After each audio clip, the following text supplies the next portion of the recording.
नमस्कार, आप खास कार्यक्रम देख रहे हैं बिहारनामा। बिहार की सियासत में अभी मुन्नी रजक काफी सुर्खियों में हैं।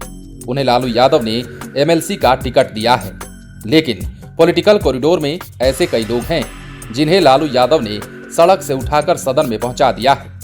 ऐसे ही एक साधारण व्यक्ति रहे सूबेदार दास को 2015 के विधानसभा चुनाव में विधानसभा का टिकट दिया था। उन्हें बिहार के पूर्व मुख्यमंत्री जीतन राम मांझी के खिलाफ मैदान में उतारा था।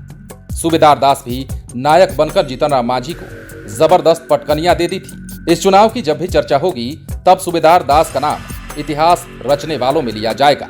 दरअसल 2015 के विधानसभा चुनाव में लालू यादव ने मखदूमपुर से सूबेदार दास को आरजेडी का उम्मीदवार बनाकर सबको चौंका दिया था और सूबेदार दास ने भी उस कसौटी पर खरा उतरकर सफलता पाई थी। सूबेदार दास उस दौरान चुनावी सभाओं में टिकट मिलने की कहानी बताते नहीं अघाते थे।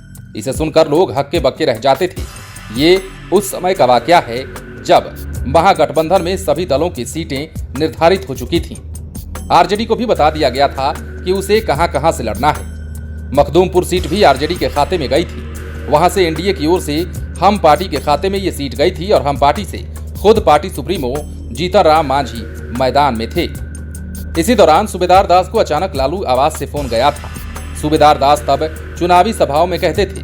लालू आवास से शाम 4:30 बजे के आसपास जब उनके पास फोन आया तो वो चौंक पड़े थे। अंदर से डर भी रहे थे कि न जाने क्या बात हो गई। फोन पर उनसे पूछा गया कि आप सूबेदार दास बोल रहे हैं? तब उन्होंने कहा कि हाँ। तभी उधर से कहा गया कि आपसे राजद सुप्रीमो लालू प्रसाद यादव बात करना चाहते हैं। लालू यादव की आवाज सुनते ही हम घबरा गए थे, लेकिन किसी तरह उन्हें पहले तो प्रणाम किया। तब लालू जी ने हमसे मखदूमपुर विधानसभा में कुल मतदाताओं की संख्या क्या है ये पूछा। हमने सही बता दिया। तब उन्होंने चुनाव लड़ने के बारे में हमसे पूछा, साथ ही अगले दिन कार्यालय भी आने को कह दिया। सूबेदार दास के अनुसार लालू यादव के फोन आने के बाद उनकी नींद ही उड़ गई। वे पूरी रात नहीं सो पाए। उन्होंने कभी सपने में भी नहीं सोचा था कि इतने गरीब आदमी को टिकट भी मिल सकता है। जब उनकी चुनावी लड़ाई जीतन राम मांझी के साथ हुई तो लोगों ने इस लड़ाई को अमीर और फकीर का नाम दिया था। बाद में लड़ाई काफी रोमांचक रही और इस लड़ाई में सूबेदार दास नायक की तरह जीत गए। उन्होंने जीतन राम मांझी को 26,777 वोटों से पराजित किया था। तब सूबेदार दास को 66,631 वोट मिले थे, जबकि मांझी को 39,854 वोटों से संतोष करना पड़ा था।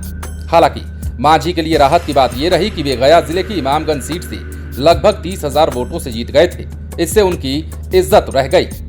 बता दें कि 2015 में हम पार्टी बिल्कुल नई थी। तब हिंदुस्तानी अवाम मोर्चा यानी कि हम पार्टी ने 25 सीटों पर अपना प्रत्याशी उतारा था। मांझी केवल इमामगंज से जीते थे, जबकि मखदूमपुर से हार गए थे।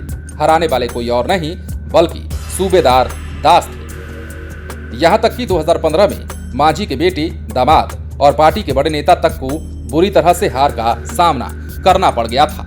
खबरों में अन्य अपडेट्स के लिए बने रहें बिहार इन शॉर्ट्स के साथ।